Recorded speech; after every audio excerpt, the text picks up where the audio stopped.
ஒவ்வொரு நாடாளுமன்ற தொகுதிக்கும் அறிவிக்கப்பட்டுள்ள 1 மில்லியன் கூடுதல் நிதி அரசியல் கட்சி பாகுபாடின்றி அனைத்து நாடாளுமன்ற உறுப்பினர்களுக்கும் சமமாக வழங்கப்படுவதை அரசாங்கம் உறுதி செய்ய வேண்டும் என்று டிஏபி கட்சியின் தேசிய தலைவர் கோவிந்த் சிங் டியோ தெரிவித்துள்ளார். ஒவ்வொரு நாடாளுமன்ற தொகுதிக்கும் கூடுதல் நிதி வழங்கப்படும் என்ற அறிவிப்பை வரவேற்ற அவர், அந்த நிதி சம்பந்தப்பட்ட தொகுதி மக்களின் தேவைகளை நிறைவேற்றுவதற்கு பெரிதும் உதவும் என்று கூறினார். எனினும் நிதி ஒதுக்கீட்டை வழங்கும் போது சமத்துவ கொள்கை கடைபிடிக்கப்பட வேண்டும் என்று அவர் பரிந்துரைத்தார். அனைத்து நாடாளுமன்ற உறுப்பினர்களுக்கும் தங்களது தொகுதிகளில் உள்ள மக்களின் தேவைகளை பூர்த்தி செய்யும் பொறுப்பு இருப்பதால் கட்சி அடிப்படையில் நிதி வழங்குவதில் வேறுபாடு இருக்கக்கூடாது என்று கோவிந்த் சிங் வலியுறுத்தினார். ஓம்ஸ் அறவாரியத்தின் ஆதரவில் மலர் டிவி வழங்கும் திரையிசை கண்ட இலக்கியம் 2026 போட்டியின் மாபெரும் இறுதிச் சுற்று வரும் ஆகஸ்ட் 29ஆம் தேதி பட்டாலிங் ஜெயா சிவிக் பல்நோக்கு அரங்கில் நண்பகல் 1 மணி முதல் இரவு 7 மணி வரை மிக பிரம்மாண்டமாக நடைபெற உள்ளது. திரையிசையில் விரவி கிடக்கும் இலக்கியத்தை நயம்பட உரைக்கும் வெற்றியாளர்களுக்கு முதல் பரிசு 5000 ரிங்கிட், இரண்டாவது பரிசு 3000 ரிங்கிட், மூன்றாவது பரிசு 1500 ரிங்கிட், மேலும் தங்கப் பதக்கமும் வழங்கப்படவிருக்கிறது. அதோடு நாட்டில் தொடர்ந்து தமிழ் தொண்டாற்றி வரும் பெருந்தகை ஒருவருக்கு சிறப்பு விருதும் தங்கப் பதக்கமும் வழங்கப்படவிருக்கிறது. திரையிசை இலக்கியம் பருக, அனைவரும் திரண்டு வருக. நாட்டின் வரி முறையை மேலும் முன்னேற்றமானதாகவும் சிறந்ததாகவும் மாற்றும் நோக்கில் விற்பனை மற்றும் சேவை வரியான எஸ்எஸ்டி மற்றும் பொருட்கள் மற்றும் சேவை வரியான ஜிஎஸ்டி ஆகியவற்றின் சில அம்சங்களை இணைப்பது குறித்து ஆய்வு செய்ய அரசாங்கம் திறந்த மனதுடன் இருப்பதாக பிரதமர் டதஸ்ரீ அன்வார் இப்ராஹிம் தெரிவித்துள்ளார். எனினும் தற்போதைய வரி முறையின் அடிப்படையாக எஸ்எஸ்டி தொடர்ந்து நிலைத்திருக்கும் என்று அவர் கூறினார். அதேவேளை சிறந்த வரிமுறையை உருவாக்குவதற்கு ஜிஎஸ்டியின் பொருத்தமான சில அம்சங்களை ஏற்றுக்கொள்வதற்கான வாய்ப்பையும் அரசாங்கம் நிராகரிக்கவில்லை என்று தெரிவித்தார்.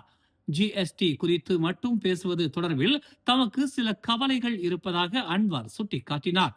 குறிப்பாக இதுவரை வரி செலுத்தாதவர்களும் வரி செலுத்த வேண்டிய நிலை ஏற்படலாம் என்பதால் தற்போதைய வாழ்க்கை செலவு அதிகரிப்பு மற்றும் மக்கள் எதிர்கொள்ளும் பொருளாதார சுமையை கருத்தில் கொள்ள வேண்டியது அவசியம் என்று அவர் குறிப்பிட்டார்.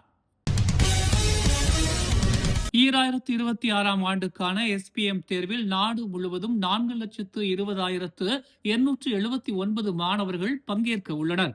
இந்த தேர்வு அக்டோபர் 26ஆம் தேதி முதல் டிசம்பர் 1ஆம் தேதி வரை நாடு முழுவதும் 3,334 தேர்வு மையங்களில் நடைபெறும் என்று கல்வி அமைச்சு தெரிவித்துள்ளது. மலாய் மொழிக்கான வாய்மொழி தேர்வு நவம்பர் 26ஆம் தேதி முதல் 29ஆம் தேதி வரை நடைபெறும். ஆங்கில மொழி வாய்மொழி தேர்வு நவம்பர் 2ஆம் தேதி முதல் 5ஆம் தேதி வரை நடைபெறும். அதேவேளை அறிவியல் செய்முறை தேர்வு நவம்பர் 16ஆம் தேதி முதல் 18ஆம் தேதி வரை நடைபெறும். மலாய் மொழி மற்றும் ஆங்கில மொழிக்கான செவி மடுத்தல் தேர்வுகள் முறையே நவம்பர் 30 மற்றும் டிசம்பர் 1ஆம் தேதி வரை நடைபெறும். எழுத்து தேர்வுகள் நவம்பர் 23ஆம் தேதி முதல் டிசம்பர் 17ஆம் தேதி வரை நடைபெறும் என்று கல்வி அமைச்சு தெரிவித்துள்ளது. எஸ்பிஎம் 2026க்கான முழுமையான தேர்வு அட்டவணையை மலேசிய தேர்வுகள் கவுன்சில் விரைவில் வெளியிடும் என்றும் அமைச்சு தெரிவித்துள்ளது. இந்தோனேசியாவின் பாலி கடலில் இன்று அதிகாலை 2:10 மணி அளவில் 5.2 ரிக்டர் அளவிலான மிதமான நிலநடுக்கம் கண்டறியப்பட்டது. வானிலை ஆய்வு மையம் இந்த நிலநடுக்கம் 7.2 டிகிரி தெற்கு மற்றும் 117.2 டிகிரி கிழக்கு ஆகிய அட்சரேகை மற்றும் தீர்க்க ரேகைகளில் 499 கிலோமீட்டர் ஆழத்தில் மையம் கொண்டிருந்ததாக தெரிவிக்கப்பட்டுள்ளது. இது இந்தோனேசியாவின் மத்தாராமில் இருந்து 194 கிலோமீட்டர் வடகிழக்கில் அமைந்திருந்தது. இதனால் மலேசியாவிற்கு சுனாமி அச்சுறுத்தல் எதுவும் இல்லை என்று தெரிவிக்கப்பட்டுள்ளது. கிள்ளான் பள்ளத்தாக்கில் நேற்று மேற்கொள்ளப்பட்ட ஓப்ஸ் டேரிங் ஆல்பா 1 நடவடிக்கையின் போது கடத்தல் சிகரெட்டுகளை பதுக்கி வைத்து விநியோகிக்கும் ஒரு கும்பலுடன் தொடர்புடையவர்கள் என்று நம்பப்படும் 2 காவல்துறை கைது செய்துள்ளது. அவர்களிடமிருந்து 1.66 மில்லியன் ரிங்கிட் மதிப்புள்ள பொருட்கள் பறிமுதல் செய்யப்பட்டன. டெலிவரி ஓட்டுநர் மற்றும் பண்டக காப்பாளராக பணிபுரிந்த 19 மற்றும் 30 வயதுடைய அந்த 2 டேசா பெட்டாலிங்கில் தடுத்து வைக்கப்பட்டதாக புக்கிட்டமான் உள் பாதுகாப்பு மற்றும் பொது ஒழுங்குத்துறையின் வனவிலங்கு குற்றப்பிரிவு சிறப்பு புலனாய்வு பிரிவு தளபதி டாக்டர் முகமது ஜாக்கி அசார் தெரிவித்தார். சந்தேக நபர்கள் முறையே 6 மற்றும் 9 மாதங்களாக இந்த கும்பலில் தீவிரமாக செயல்பட்டு வந்துள்ளதாக ஆரம்பகட்ட விசாரணையில் தெரிய வந்துள்ளது என்று அவர் கூறினார். மதியம் 12 மணி முதல் 1:30 மணி வரை மேற்கொள்ளப்பட்ட நடவடிக்கையில் கோலாலம்பூர் முழுவதும் விநியோகம் செய்வதற்கு முன்பு தற்காலிக சேமிப்பு கிடங்காக பயன்படுத்தப்பட்டதாக நம்பப்படும் ஸ்லாங்கூர் சிபாங் ஜெயா மற்றும் புத்ரா ஹைட்ஸில் உள்ள ஒரு வளாகத்திலும் காவல்துறை சோதனை நடத்தியது.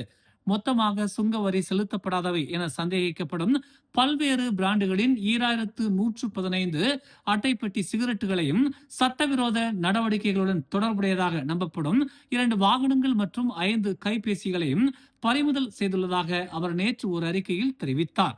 பறிமுதல் செய்யப்பட்ட சிகரெட்டுகள் மற்றும் பொருட்களின் மதிப்பு 14,99,852 ரிங்கிட் என்றும் தொடர்புடைய சொத்துகள் உட்பட அனைத்து பறிமுதல்களின் மொத்த மதிப்பு 16,61,352 ரிங்கிட் என்றும் ஜாக்கி கூறினார். 2 சந்தேக நபர்களும் தடுத்து வைக்கப்பட்டதாக அவர் தெரிவித்தார். பொது போக்குவரத்து ஒருங்கிணைப்பை வலுப்படுத்தவும் பயணிகள் போக்குவரத்து அமைப்பை எளிதாக அணுகுவதை எளிதாக்கவும் புக்கிட் சாகார் ஆர்டிஎஸ் இணைப்பு நிலையத்திற்கும் KTMB கம்யூட்டர் சேவைக்கும் இடையே அரசாங்கம் ஒரு பாலத்தை கட்டவிருப்பதாக அறிவித்துள்ளது. 60 மில்லியன் ரிங்கிட் செலவில் அமைய உள்ள இந்த கூடுதல் திட்டத்திற்கு பொருளாதார அமைச்சு ஒப்புதல் அளித்துள்ளதாகவும் இத்திட்டத்தை போக்குவரத்து அமைச்சு செயல்படுத்தும் என்றும் போக்குவரத்து துறை அமைச்சர் அந்தோனி லோக் தெரிவித்துள்ளார். KTMB கம்யூட்டர் சேவை பயணிகள் ஜொகூர் பாரு சென்ட்ரலில் உள்ள தற்போதைய பாதை வழியாக சுற்றி செல்லாமல் நேரடியாக புக்கிட் சாகார் ஆர்டிஎஸ் நிலையத்திற்கு நடந்து செல்ல முடியும் என்று அவர் கூறினார். இது பல பயணிகளுக்கு எளிதாக இருக்கும் என்று தெரிவித்தார். புக்கிட் சாகாரை அடைய அல்லது அங்கிருந்து வெளியேற ஆர்டிஎஸ் இணைப்பு பயனர்கள் பொது போக்குவரத்தை பயன்படுத்தலாம் என்று இன்று புக்கிட் சாகாரில் உள்ள ஆர்டிஎஸ் இணைப்பு திட்டத்தை பார்வையிட்ட பிறகு செய்தியாளர்கள் மத்தியில் தெரிவித்தார். இந்த திட்டம் நிறைவடைய சுமார் 12 மாதங்கள் ஆகும் என்றும் இது கம்யூட்டர் நிலையத்திற்கும் ஆர்டிஎஸ் இணைப்புக்கும் இடையிலான தூரத்தை குறைக்கும் என்றும் அந்தோனி லோக் தெரிவித்தார். ஜொகூர் பாருவை சுற்றியுள்ள குடியிருப்பு பகுதிகளில் இருந்து புக்கிட் சாகாருக்கு சேவைகளை வழங்குவதற்காக குறைந்தது 200 புதிய பேருந்துகளை சேர்க்கும் கட்ட பேருந்து சேவை மாற்றம் 2.0 திட்டத்திலும் அரசாங்கம் பணியாற்றி வருவதாக அவர் கூறினார். ஆர்டிஎஸ் இணைப்பு அடுத்த ஆண்டு ஜனவரி 1ஆம் தேதி தனது செயல்பாடுகளை தொடங்க திட்டமிடப்பட்டுள்ளது. இது ஜொகூர் பாருவில் உள்ள புக்கிட் சாகாரை சிங்கப்பூரில் உள்ள உட்லண்ட்ஸ் நார்த்துடன் இணைத்து ஒவ்வொரு திசையிலும் மணிக்கு 10,000 பயணிகள் வரை ஏற்றிச் செல்லும் என எதிர்பார்க்கப்படுகிறது. கடந்த வெள்ளிக்கிழமை தெமர்லோ ஜலான் தெமர்லோ திரியாங்கின் 9வது கிலோமீட்டரில் கவனக்குறைவாக வாகனம் ஓட்டி ஒரு தாயையும் அவரது மகனையும் உயிரிழக்க செய்ததாக கூறப்படும் 2 குற்றச்சாட்டுகளுக்கு டேங்கர் லாரி ஓட்டுநர் ஒருவர் இன்று மஜிஸ்ட்ரேட் நீதிமன்றத்தில் குற்றத்தை மறுத்து வாக்குமூலம் அளித்தார். ஆகஸ்ட் 14ஆம் தேதி மாலை சுமார் 4 மணி அளவில் டேங்கர் லாரியை அபாயகரமாக ஓட்டி 39 வயதான நூர் ஃபாத்திமா சுகாதா அப்துல்லா மற்றும் 12 வயதான ஃபதா ஐசி நுஃபால் சைபுல் நிசாம் ஆகியோரின் உயிரிழக்க காரணமாக இருந்ததாக அவர் மீது குற்றம் சாட்டப்பட்டுள்ளது. இந்நிலையில் 2 குற்றச்சாட்டுகளுக்காக நார் அஸ்லானுக்கு 10,000 ரிங்கிட் பிணை தொகையை நீதிமன்றம் அனுமதித்ததுடன் வழக்கு விசாரணைக்கு அக்டோபர் 1ஆம் தேதியை நிர்ணயித்துள்ளது. 32,000 லிட்டர் எரிபொருளை ஏற்றிச் சென்ற டேங்கர் லாரியால் நசுக்கப்பட்டதில் தீப்பிடித்த காரில் தாயும் மகனும் எரிந்து இறந்த நிலையில் கண்டெடுக்கப்பட்டனர். ஸ்லாங்கூர் புக்கிட் ஈஜோவில் அருள் பாலிக்கும் மேல்மலையனூர் அங்காள பரமேஸ்வரி அம்மன் கோயிலில் ஆடி மாத நிறைவு விழா வெகு விமர்சையாக நடைபெற்றது. ஏராளமான பக்த பெருமக்கள் பக்தி பரவசத்தில் கசிந்துருகி அம்மன் அருள் பெற்று ஆடியது மெய்சிலிர்க்க வைத்தது. ஜொலி ஜொலிக்க தங்க பாவாடை கட்டி அம்மன் திருக்காட்சி தந்தார். விஸ்வரூபமாய் அனைவருக்கும் அருள் பாலித்தார்.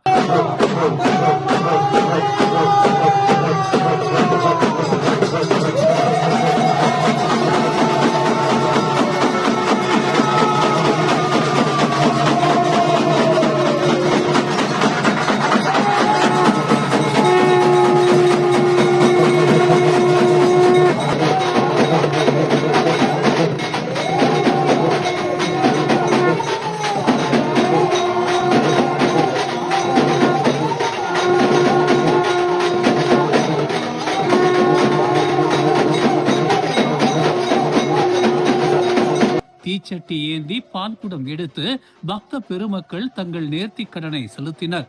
இந்த விழாவில் ஓம்ஸ் அறவாரிய தலைவரும் மலேசிய அரிமா சங்கத்தின் தோற்றுநருமான ஓம்ஸ் பா தியாகராஜன் கலந்து கொண்டு தலையில் கூழ் சுமந்து அம்மனை சுற்றி வந்து வேண்டுதலை நிறைவேற்றினார். மேலும் நாட்டின் முருக சகோதரர்களாக திகழும் பத்மநாதன் கார்த்திகேயன் சகோதரர்கள் தரை வழியாக கைலாய மலையை நோக்கி தொடரும் வரலாற்று சிறப்புமிக்க வேல் முருகர் யாத்திரையின் ஒரு பகுதியாக 239வது ஆலயமாக இங்கு வேலோடு யாத்திரை வந்து அம்பாளிடம் வைத்து வேண்டினர். மலேசியா பத்துமலையில் இருந்து வழங்கப்பட்ட ஒரு வேலும் இலங்கை கதிர்காமத்தில் இருந்து வழங்கப்பட்ட 2வது வேலும் என 2 வேல்களுடன் உலக மக்கள் அனைவரின் பிரார்த்தனையோடு முதன் முறையாக தரை வழியாக கைலாய மலையை நோக்கி வேல் யாத்திரையை முன்னெடுத்து வருகிறார்கள் இந்த முருக சகோதரர்கள். மேலும் செய்திகளை தெரிந்து கொள்ள தமிழ் மலர் இணையதளம், தமிழ் மலர் செயலி மற்றும் மலர் டிவி யூடியூப் சேனலை வலம் வாருங்கள். எங்களோடு இணைந்திருக்க மலர் டிவியை பதிவு செய்து கொள்ளுங்கள். உறவுகள் மகிழ்ந்திட விருப்பம் மற்றும் பகிர்வு சேவையை சொடுக்கிடுங்கள்.